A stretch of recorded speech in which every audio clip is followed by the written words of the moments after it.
نبی علیہ السلام چې صفونه جوړ کړو د کافرو د طرف نه یو تن عمیر ابن وهب چې د ابو جهل ته وویل وی زه ځمه او د مسلمانانو دا لښکر ګورم چې دا څو کسان دي دی اس ته سور شو د عمیر ابن وهب او چې داسې ګیر چاپیره چکر ولګو نظر یې واچو کنه واپس راغی نو بل یو کافر حکیم ابن حزام دا وروسته بیا مسلمان شوی خو دغه ټایم کې کافر و دی حکیم ابن حزام له راغی یاره ما خو د مسلمانانو نه ګیر چاپیره چکر ولګو خو ډېر لږ کسان دي دغه 300 کسان ما ته ښکاري 300 کسان به یې اندازتن او څه شی ورسره شته نه اسلحه ورسره هم نشته دی دا خو پاک داسې راغلي دي او لږ کسان دي ویره دوی مونږ له دوکه راکوي دوی مونږ له څه راکوي اسلحې نه دي راغستې او لږ کسان دي او تش لاس مخې ته راغلي دي دوی مونږ له دوکه راکوي چې مونږ پې حمله وکړو شاته نور کسان ناست دي خو دوی مخې ته مونږ له ځکه راغلي دي چې مونږ پې حمله وکړو هغه راباندې شا غاړې راپاسي زه ګورم ګیر چاپیره نور هم سیکم بیا اس ته وختم چې اس ته وختو داسې ګیر چاپیره د غرونو نه تاو شو راتاو شو لرې پورې لاړ واپس راغی حکیم ابن حزام ته یم دکه 314 بل څوک سره شته دی نه هېڅ څوک سره نشته خو ما ته داسې ښکاري که نه چې دوی د مدینې منورې نه مرګ راوستي دي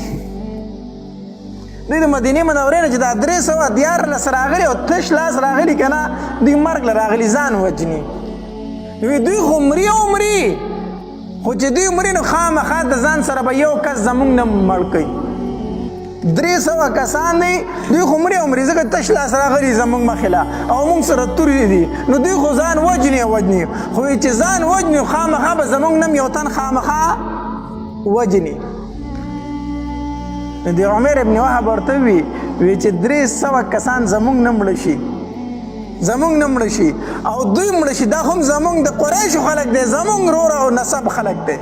نو چې دوی مړه شي او زموږ نم دومره مړه کړي د هغې نه پس به د ژوند بیا څه مزه وي به څه ژوند بیا موږ په مکه کې تیر کړو چې دوی مو وژنو او زموږ نم دوره نور مړه شي هغې ژوند به بیا څه خوند حکیم ابن حزام ورته ویل که دا خبره دې ټیک وکړه موږ هم مرو دوی مرو او په خپلو کې جنګ دی نو بیا به موږ څه ژوند تیر کړو بې قافله د ابو سفیان چې زموږ د تجارت قافله هغه تلې ده دلته کې څه شي دی جنګېږو دوی راله دواړه او دوی دا خبره دغه ته وکړه د کفارو یو سردارو عتبه ته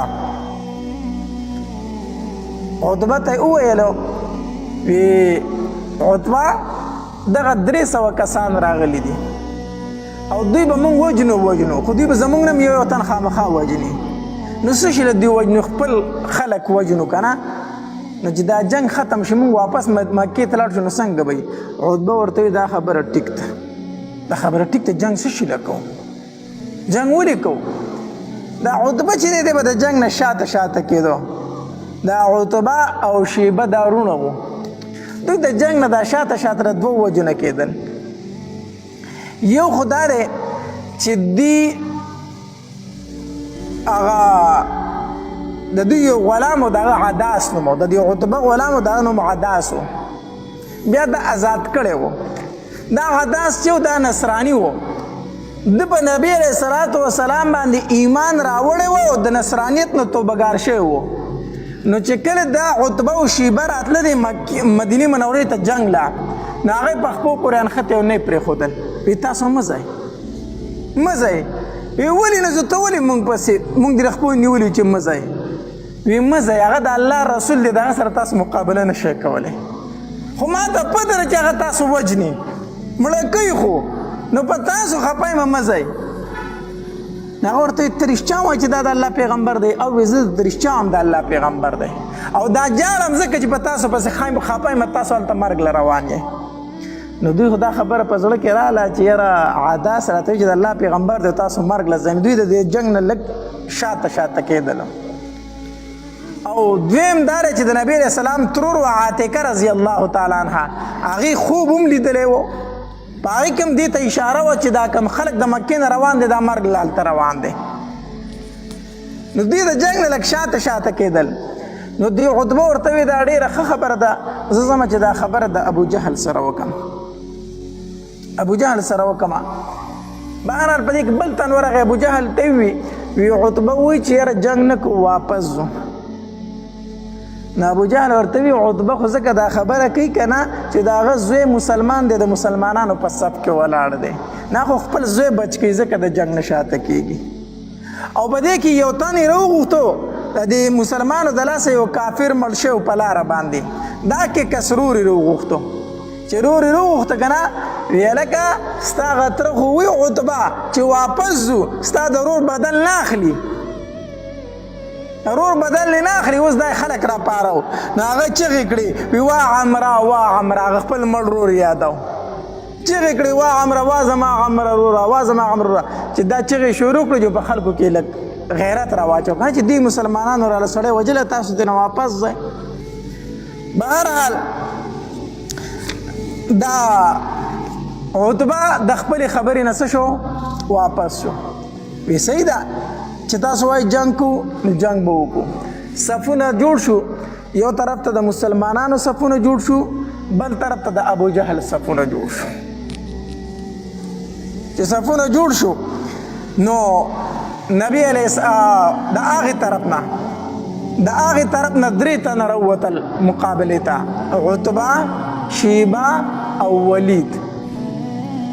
عتبه او شیبه او ولید دا عتبه او شیبه رونه وو او دا ولید زوی وو او دا دی یو وراره وو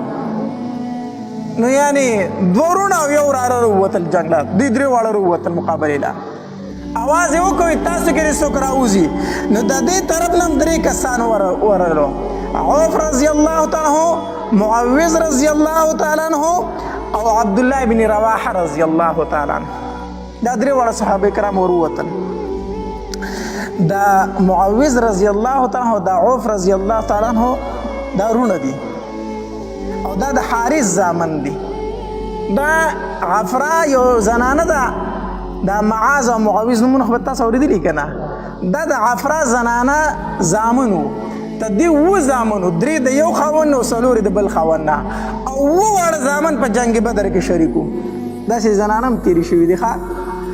د عفرا رضی الله تعالی عنها اووه زامن او اووه واړه په جنګ بدر کې شریک وو وواړه نو دا دې طرف هم دوه رونه راووتلو عوف رضی الله تعالی عنه معوذ رضی الله تعالی عنه او عبدالله بن رواحه رضی الله تعالی دوی مقابلې ته وروتل چې وروتل عتبه ترې نه تپوس وکړو وایي تاسو څوک یې دوی ورته رهتم من الانصار موږ د انصارو کسان یو موږ انصار یو ستاسو خلک نه یو نو عتبه ورته وایي ستاسو سره زموږ هېڅ کار نشته تاسو سره نه جنګېږو تاسو واپس شئ موږ له زموږ د مقابلې خلک روباسئ مهاجر روباسئ د مکې والا روباسئ زموږ د هغې سره مقابله ده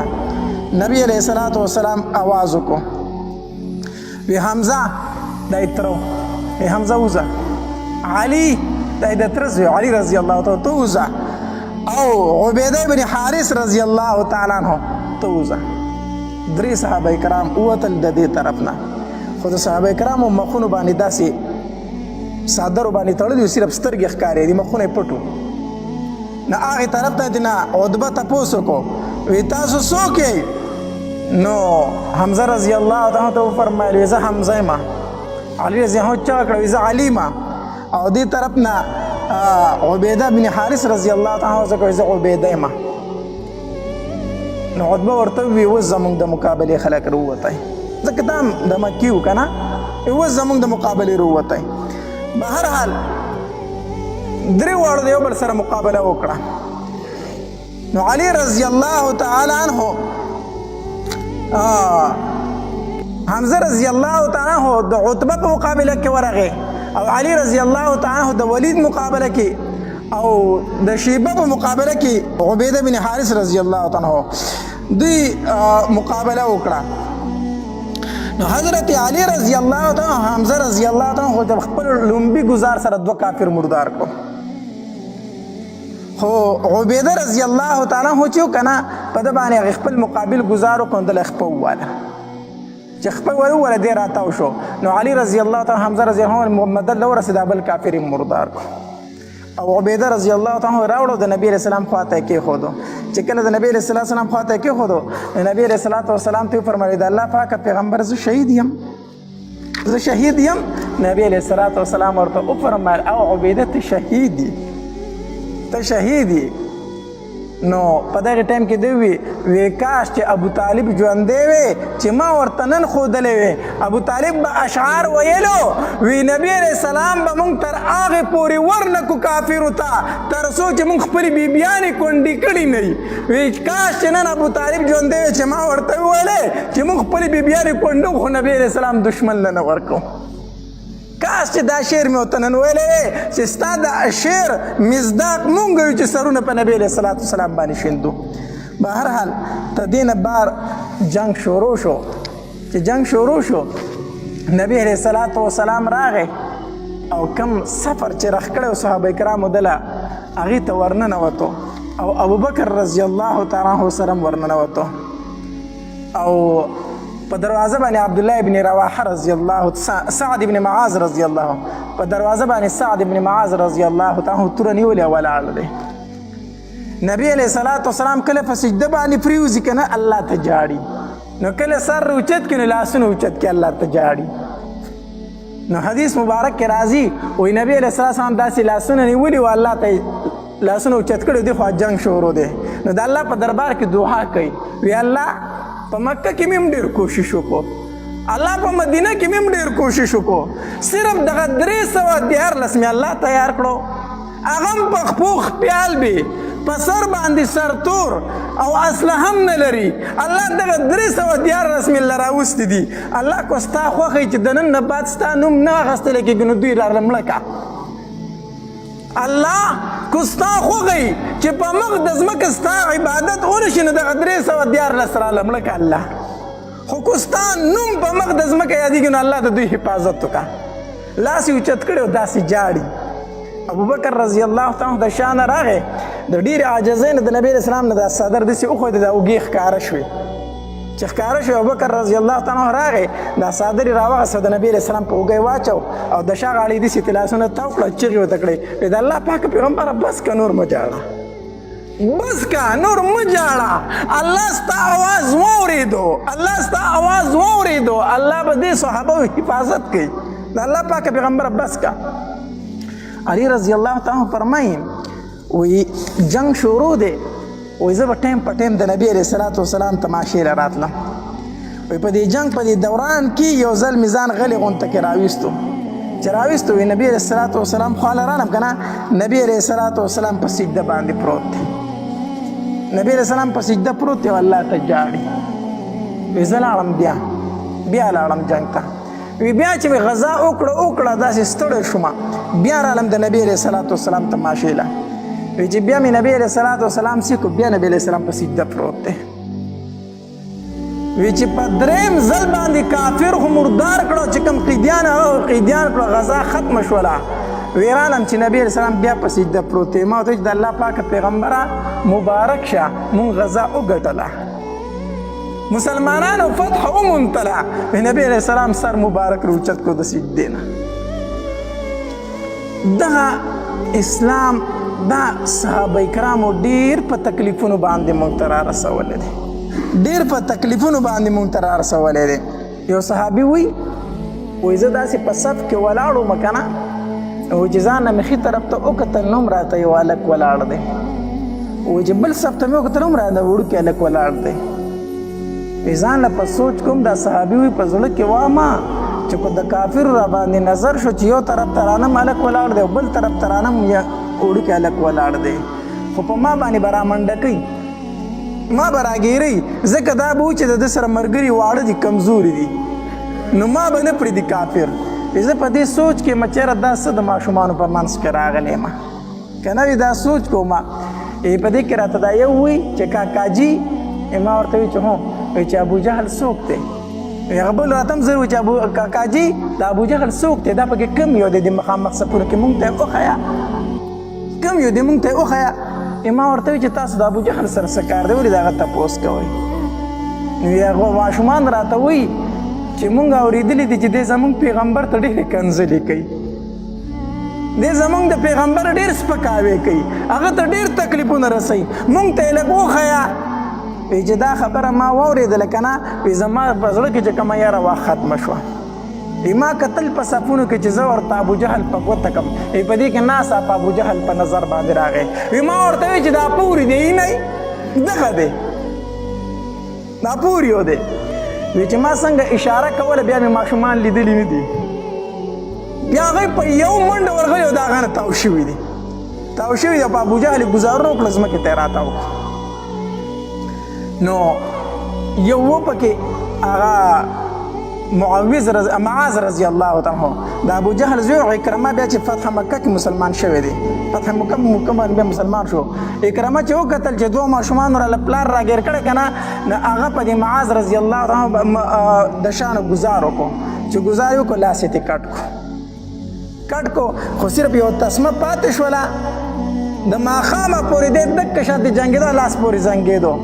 نو چې ماښام کېدو ډېر ستړی کړو د لاس که نه نو دا لاس یې د خپې د لاندې کړو داسې زور یې پرې کړو هغه تسمه یې کټ کړه وایي دی راته په جنګ کې هسې خلل جوړېږي دغه معاذ رضی الله تعالی بیا دی د عثمان غني رضی الله تعالی په دور خلافت کې شهید شوی دی پاتې شوی ډېر وخت او معاوض رضی الله تعالی د بل کشر ورور چې و که نه ملګری چې د هغه په دکې غزوه بدر کې شهید شو بیا هغه شهید شو دغه ورور شهید شو دغلته نو ابو جهل دوی زخمی کړی ورتاو کړی و چې کله غزا ختمه شوی نبی علیه الصلاة والسلام وفرمایل چې د ابو جهل خبر راله والی نو صحابه کرام روان شو نو عبدالله بن مسعود رضی الله تعالی عنه اولید چې دی پروت دی خو ساه پکې شته دی صرف زخمی دی نو یو حدیث مبارک کې راځي وایي د عبدالله بن مسعود رضی الله ورته په دې سینه کېناستو په دې سینه ورته داسې کېناستو دې سینې ته یې وخت چې کېناست وایي د سترګې داسې وغړولې نو چې عبدالله بن مسعود رضی الله باندې سترګې ولګېدې که نه نو د بیزو سرونکي ډېر اوچت ځای ته ختلی یې دا د ابوجهل الفاظ و عبدالله بن مسعود رضی الله په دغه ټایم کې وایي د بیزو سرونکي نن ډېر په اوچت ځای باندې ناست نو عبدالله بن مسعود رضی الله تعالی عنہ ته فرمایل وی او زه دې په سینه ناست یم وی کول څه غواړې ابوجهل ورته وایي عبدالله بن مسعود رضی الله تعالی عنہ وفرمایل وی سر دې قلم کوم سر درنه کټ کوم وی چې سر مې قلم کوي که نه ستا دا توره زما په سر کار نه کوي زما دا توره واله په دې باندې رانه سر ووخه ستا توره زما سر نه غوڅوي زما په دې توره باندې زما سر ووخه خو یو خبره درته کومه په دې به عمل وکړي عبدالله بن مسعود رضی الله عنه فرمایل وی څو وی زما دا سر به د دې اوږو سره کټ کړي ابوجهل ورته وی زما دا سر به د دې اوږو سره کټ کړي چې په نورو سرونو کې دې غټ ښکاري چې روبې سې وایي چې دې غټ ښکاري چې روبې سې وایي او خپل ملګري ته دې ووایه چې تاسو ورته پیغمبر وایئ وی هغه ته ووایه چې نن مې درنه څومره نفرت دی دومره مې درنه مخکې نه بس عبدالله بن مسعود رضی الله تعالی عنہ چې توره اوچته کړه سر یې تې ووه سر یې تې ووه سر یې نبي علیه الصلاة والسلام له راوړو وایي د الله پاکه پیغمبر د بدبخته د ابوجهل سر دا دی نبي علیه الصلاة والسلام چې ورته وکتل که نه او عبدالله بن مسعود رضی الله تعالی ته هغه ټوله کیسه بیان کړه نو نبی علیه الصلاة والسلام فرمایل وی یو زما فرعون دی یو د موسی علیه السلام فرعون و خو د موسی علیه السلام فرعون چې و هغه کمزوری و زما د دې فرعون نه وی ځکه چې فرعون چپور راواغست که نه هغه وی آمنتو برب موسی و هارون فرعون چې کله چپور راواغست نه هغه چغې کړې وی ما ایمان راوړی په رب د موسی او د هارون باندې خو د ځانکدن ټایم و پای کې بیا توبې نه قبلېدې او زما د فرعون په وخت د ځانکدن کې هم دا وی چې ستا د پیغمبر نه مې اوس دومره نفرت دی چې مخکې مې تې دوره نه وی زما د فرعون د موسی علیه السلام د فرعون نه زیات سختو به هر حال غزا وشوله الله تبارک وتعالی مسلمانانو ته فتح ورکړه